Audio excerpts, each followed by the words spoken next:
Minha fala vai se basear unicamente em documentos de posse do SEMAI e documentos públicos que dizem respeito à água em São José do Rio Preto.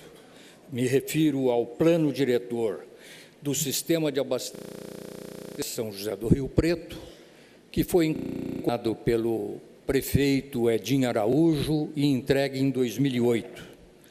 Posteriormente, o Plano Municipal de Água e Esgoto, o PMAE, entregue em 2014, uma tese defendida no Instituto de Geociências da Universidade de São Paulo, denominada Subsídios para o Manejo do Sistema Aquífero Guarani de São José do Rio Preto. Esses documentos, senhores, registram técnica e cientificamente as condições de captação, distribuição e manutenção da água em São José do Rio Preto. Estão disponíveis no site do SEMAI. Vou ler trechos e busco aqui no plano diretor do Sistema de Abastecimento, o PDA, a seguinte informação. A captação de água virá do Rio Grande a 60 quilômetros de distância, a qualidade da água é ótima, a vazão é de 567 metros cúbicos por segundo. No entanto, é preciso ressaltar o fato de que a diretoria da bacia Turvo Grande alerta que os pontos mencionados no Rio Turvo encontram-se em trechos críticos, em que as captações superficiais em determinadas regiões ultrapassam em mais de 50% a vazão mínima. Volto à nova página, buscando, então, as conclusões deste relatório, que tem 567 páginas. Um dos pontos da conclusão diz o seguinte: do ponto de vista técnico, todas as alternativas, que sejam buscar água no Rio Turvo, em direção à Olímpia, buscar água do Rio Turvo, em direção Nova Granada e Sem, água no Rio Grande e água do Aquífero Guarani, todas as alternativas apresentam condições de atendimento das demandas no horizonte de planejamento e eficiências do projeto de tratamento, cuidados operacionais e dificuldades de manutenção praticamente idênticas. Do ponto de vista administrativo, as alternativas se mostram semelhantes: desapropriações, negociações intermunicipais que deverão ser feitas com o município de Fronteira e Sem, Nova Granada e Onda Verde, e com riscos similares: captação em mananciais relativamente caudalosos, adutoras ao longo de rodovias, estações de tratamento de água distante do centro urbano, grandes elevatórios de água bruta e afastada. Em qualquer dessas situações, é mais importante investir em redução do índice de perda do que reduzir o horizonte do planejamento. E quando nós buscamos na página 216 do Plano Municipal de Água, nós vamos encontrar um documento, o único técnico feito até hoje, que foi no ano de 2013, mostrando quanto é a perda de água em São José do Rio Preto. Eu fiquei assustado quando vi isto. A média é de 42,83% de perda de água. Eles estabelecem a perda de água mês a mês, considerando todos os ramais, considerando todos o sistema de tratamento e busca de água. Evidentemente, a redução do índice de perdas representa investimento e despesa de custeio, que deveriam ser colocados na análise e que, por isso, poderiam até inverter a conclusão ora externada.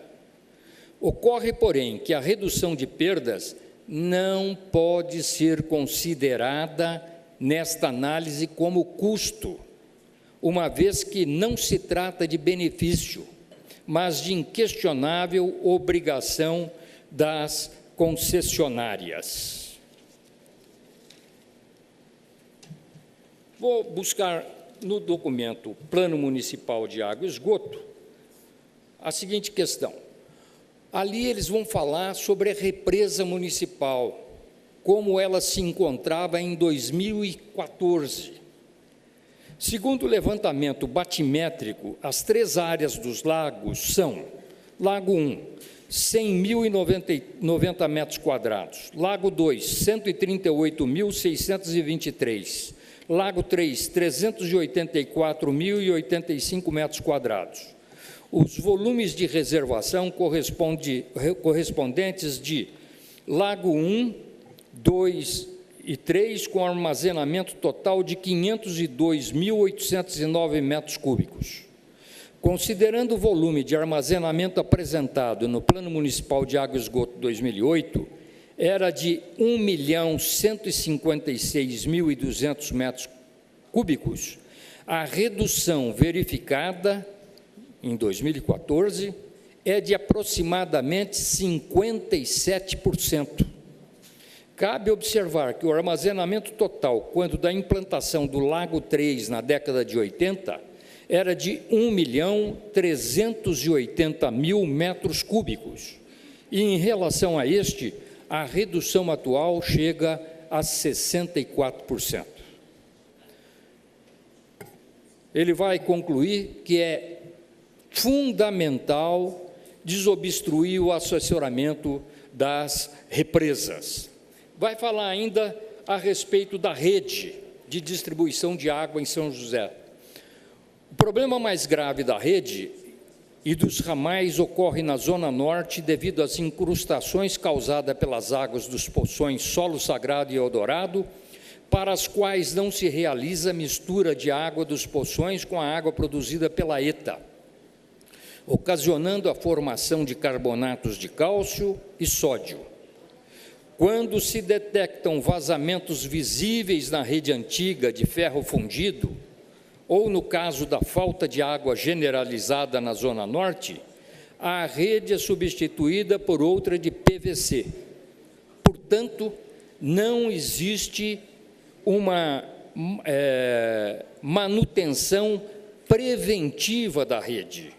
A troca só ocorre quando há grave problema detectado. A parte antiga da cidade, a central, onde a maioria dos ramais é de ferro galvanizado, com incrustações e vazamentos, necessita urgentemente de um programa de troca sistemática desses ramais. Isso está na página 93 deste relatório. A média de instalações desses ramais tem 35 anos. Alguns têm mais de 50 anos. Estão totalmente obstruídos, segundo o relatório.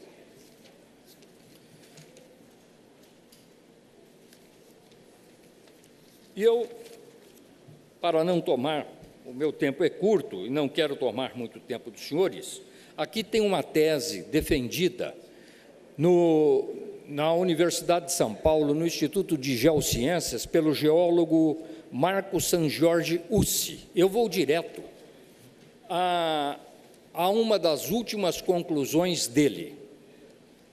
Em relação aos resultados obtidos do estudo que ele fez em Rio Preto, é possível afirmar que o sistema de água Guarani é capaz de suprir a demanda atual de explotação dos poços de São José do Rio Preto por um período de pelo menos 500 anos. Adicionalmente, foi possível estimar que o sistema de água Guarani seja capaz de atender ao aumento considerável da demanda hídrica até 5 vezes maior que a atual, necessária ao abastecimento público em franca expansão por um período de, no mínimo, 100 anos, isto é, de 68 mil metros cúbicos por segundo, que nós tiramos do... Gentileza, vou liberar. Posso concluir? Nós podemos aumentar isso 100 vezes por um período de 100 anos. Uma das coisas que os relatórios não falam e que acho de fundamental importância é a proteção dos mananciais. Senhores vereadores, senhores e senhoras presentes, nenhum rio nasce grande, todos os rios nascem de pequenas fontes.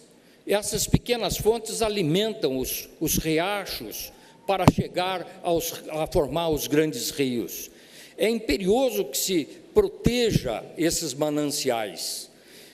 No início desse século, nós tínhamos 140 nascentes no município, e hoje nós temos pouco mais de 50% dessas nascentes, e isto é fundamental. Finalizo dizendo que, sobre o aspecto da privatização, o mundo hoje está retornando à estatização do serviço de água e esgoto. São 256 municípios do mundo, entre eles Berlim, Londres, Paris, alguns com muitas dificuldades, como é o caso da Grécia, onde foi imposto pela União Europeia a privatização, e eles tiveram um aumento de 265%, e o serviço é calamitoso. Então, eu trago essas informações que possam subsidiar os senhores que administram e legislam a cidade para tomar as melhores medidas que a cidade exige. Eu agradeço a atenção de todos, o carinho com que sou recebido aqui. Muito obrigado.